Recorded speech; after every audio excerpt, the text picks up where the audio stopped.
Shalom, selamat pagi saudaraku yang dikasihi oleh Tuhan Yesus.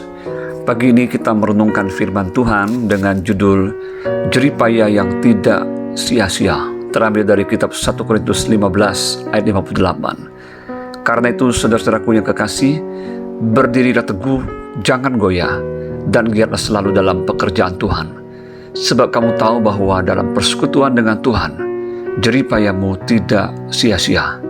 Saudara, setiap kita tentu saja tidak mau apa yang telah kita lakukan dengan berjeripaya, namun semuanya menjadi sia-sia.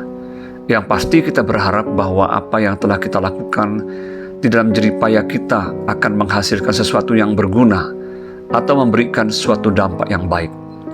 Saudara, firman Tuhan hari ini memberikan kepada kita suatu jaminan yang pasti, yaitu bahwa segala sesuatu yang kita lakukan atau kerjakan di dalam Tuhan untuk hormat kemuliaan namanya, semuanya tidak akan menjadi sia-sia.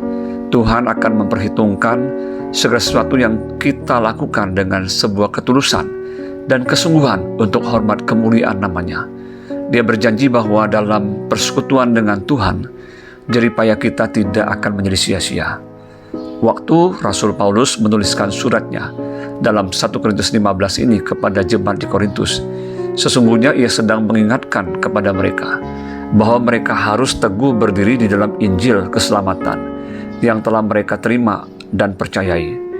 Iman kepada Kristus yang telah bangkit tidak akan menjadi sia-sia. Rasul Paulus sendiri telah bertekun di dalam Injil dan pelayanannya untuk memberitakan Injil keselamatan itu kepada bangsa-bangsa yang tidak mengenal Kristus. Meskipun tantangan begitu banyak di mana Rasul Paulus harus menderita dan teraniaya karena Injil tersebut, namun ia tetap melakukannya dengan setia dan tekun. Paulus tahu bahwa jeripaya di dalam Tuhan tidak akan pernah menjadi sia-sia. Hari-hari ini, marilah kita tetap setia dan bersungguh-sungguh di dalam Tuhan dan di dalam pekerjaannya. Mungkin banyak orang mencibir dan berkata, untuk apa ibadah dan mengikut Kristus? Mungkin ada suara-suara sumbang dari si jahat yang berkata, percuma saja kamu beribadah kepada Kristus dan melayaninya, tetapi hidupmu begitu-begitu saja dan tidak ada apa-apanya.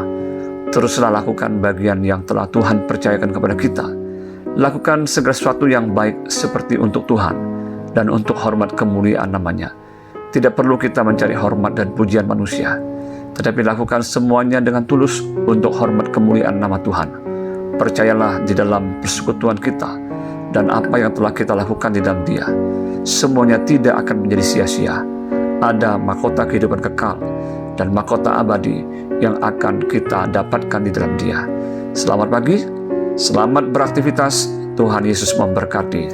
Shalom.